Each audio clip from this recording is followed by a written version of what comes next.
What's up, guys? We're back with another video. Today we have our wildcard predictions. It's Super Wildcard Weekend, and we have some thoughts to share with you guys on our AFC and NFC predictions. So without further ado, we're going to kick it off with the Colts and the Bills. AJ, what's your pick? I've got the Bills in this one. I just don't see anyone stopping Josh Allen right now. I think they're on a hot streak. The Colts defense could prove a bit challenging, but I think the Bills can easily win this one. I agree as well. I'm going Bills. I just think that Josh Allen and Stephon Diggs are playing some of the best football of their career so far.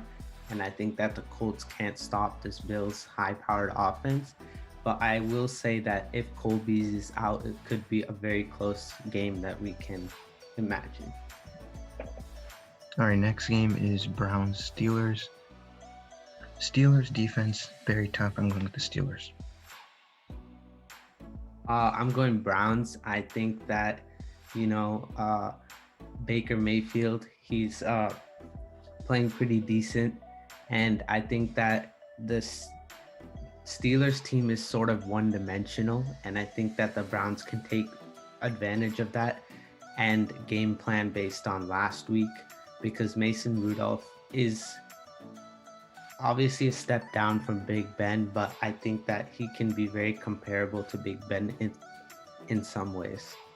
So one other thing I want to add is Browns with no coach in this game. So that's another reason I just don't think they can be as coordinated as usual. Next game, Lamar and King Henry, Ravens-Titans. For me, they played earlier in the season. I'm going with the Titans because they won that one. And Derrick Henry right now just hit 2,000 yards. He's unstoppable. I'm picking Titans as well. I think that there's no one who can stop Derrick Henry on the Ravens defense, and we saw that last year, and I think it's going to be a repeat again this year. So moving on to the NFC, this one is this is 7 versus 2. Obviously the Bears barely snuck in, and the Saints have been pretty much the clear second best team in the NFC. But I'm going with the Bears. I just think that Kamara coming off COVID is not ideal. And I also do think that they played earlier in the season with Nick Foles at quarterback. I think this could be, if not for a Bears win, they will make a statement in this game.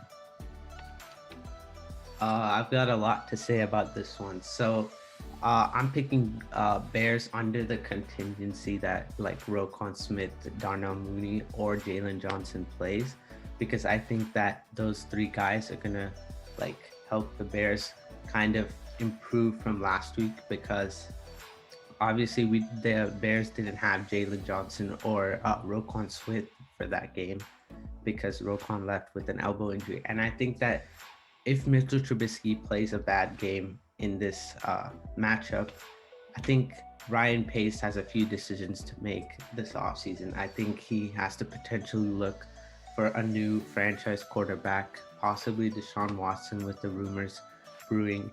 But I think that this game means a lot more to Mitchell Trubisky and Matt Nagy more than it means for Drew Brees and the New Orleans Saints. So I'm just going to reiterate my thing. I'm not doing contingencies. I think the Bears win this game outright.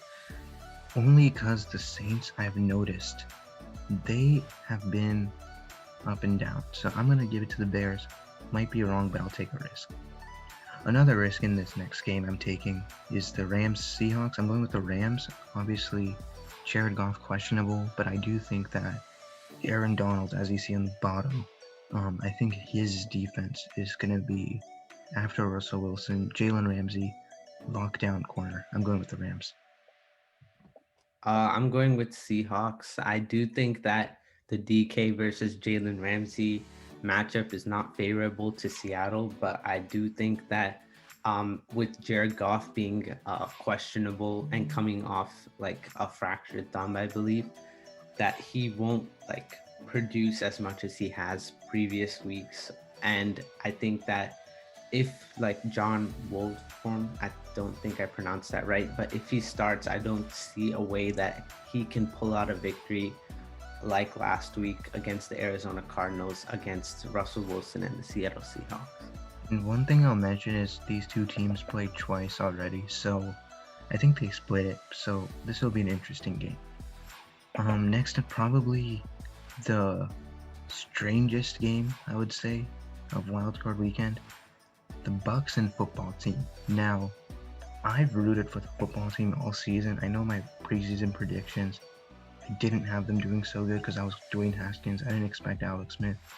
I love what Alex Smith did this season, but they can't beat the Bucks, so I'm going with the Bucks. I'm going with the Bucks. I know Chase Young wants Tom Brady, and he thinks that he can sack the almost greatest of all time, or the greatest of all time. And I think that Tom Brady has a lot of experience under his belt, and I don't see them pulling out a victory against Tom Brady, especially with Mike Evans practicing this week, coming off the injury from last week. Okay, and one last thing we'll do for this video now that our predictions are done.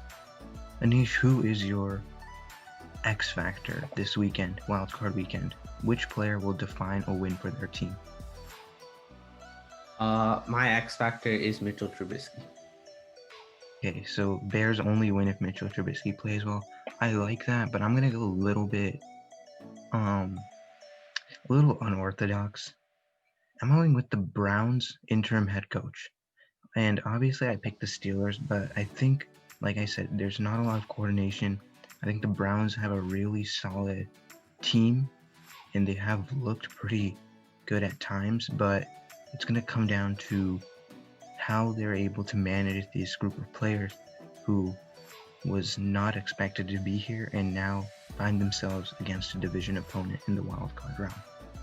I think one thing I will say about the Browns game is it's pretty interesting because last week, if I'm not wrong, the Cleveland wide receivers, they played the game without any reps before that week because they were on COVID protocol.